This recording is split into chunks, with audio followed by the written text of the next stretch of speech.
مساء الخير على كل عشاق السينما وكل متابعينا الكرام. اهلا بيكم في حلقه جديده من حواديت كواليس عاشق السينما.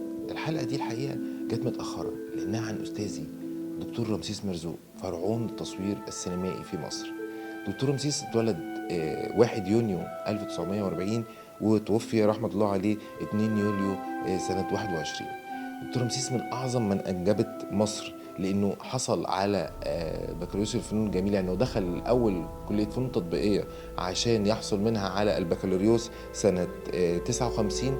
واول لما المعهد فتح قدم برضو فيه، وكان من اول دفعه قدمت في المعهد السينما ودخلت سنه واتخرجوا سنه 63، وبقوا هم اول معيدين في المعهد العالي للسينما، وهم الاساتذه الاوائل، يعني يعتبر هم الرعيل الاول للسينما يعني المحترفين في مصر سنه 63.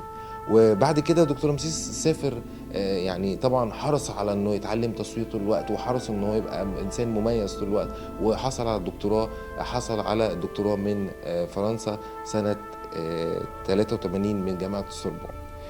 الحقيقة في حياتي وبداية يعني في المعهد دراستي وكده، كان حظي ان دكتور رمسيس كان بيدرس لنا في سنة تانية.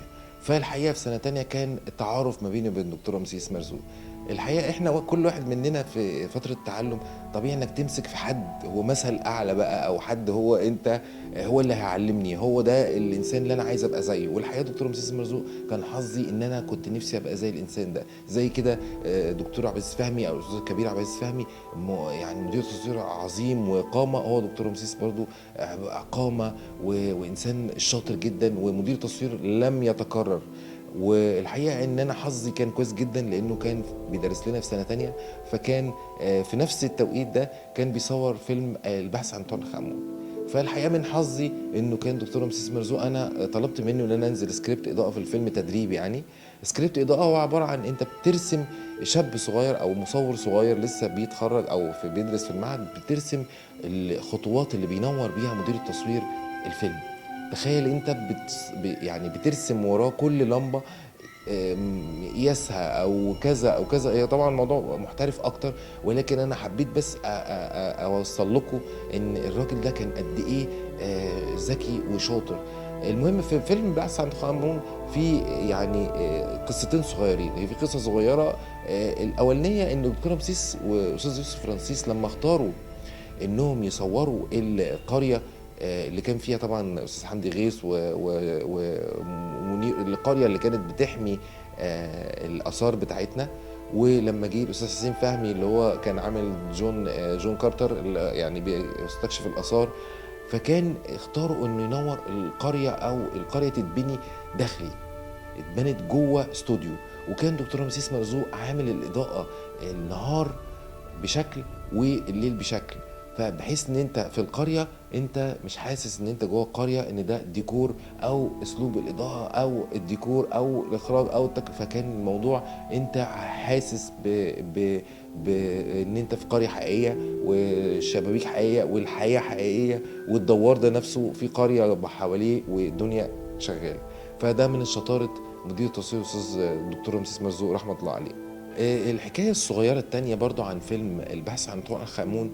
الحقيقة ان دكتور رمسيس مرزوق كان دايما كان بيراعي لما جون كارتر او الفنان حسين فهمي اللي عمل دوره يعني في الفيلم جه اكتشف المقبرة بتاعة الملك توت عنخ آمون، كان دكتور رمسيس مرزوق وينور بالكلوبات، كلوبات بتاعت الفاكهة اللي هي الطبيعية بتاعتنا دي، بتاعت الراجل الفكهاني الطيب. دكتور رمسيس مرزوق بقى لازم من اساسيات مدير التصوير الشاطر او الانسان اللي فاهم شغله يحترم مصدر النور، يعني بمعنى ان المشاهد بيفهم. يعني المشاهد ما ينفعش يشوف شيء قبر مثلا مقفول وانت منوره فول لايت او متنور على الاخر زي القبر يعني داخل النور. فالحقيقه دكتور رمسيس من مديرين التصوير العظماء اللي كانوا بيحترموا مصدر النور. طيب في جوه المقبره هينور بايه؟ كان عنده المعضله دي، بس الحقيقه كان حله الذكي جدا انه استعان بكلوبات، لان انت كمشاهد لازم تشوف النور اللي بينور النجم او الممثل في المشهد، لازم تقتنع ان ده فيلم وما يخرجكش بره مود الفيلم، فلازم يبقى جوه مود الفيلم. مجرد ما اكتشفت او انت مع المشاهد بقى بتكتشف انه اكتشف المقبره، والموضوع ابتدى بقى يسخن، وانت حسيت بقى بذروه الفيلم او الكلايمكس بتاع الفيلم. فهو جاب لك الشوط بكل رقه وبشياكه، وعرض او استغل مصدر نور طبيعي ومنطقي، واحترم عقليه المشاهد، وفي نفس الوقت وصل دراما اللي المخرج عاوزها منه. وفي النهايه انا عايز اشكركم على متابعتكم، وان شاء الله في كل حلقه هنتناول مدير تصوير من العظماء اللي اثروا حياتنا واثروا فينا وعلمونا ازاي نبقى امتداد ليهم، نطلع فن يفيد الجميع ويفيد الجمهور ويفيد المجتمع، ونكون ترس مفيد في مجتمع صالح جميل. ربنا يوفقنا جميعا للخير، واشكركم وانتظرونا في الحلقه القادمه ان شاء الله.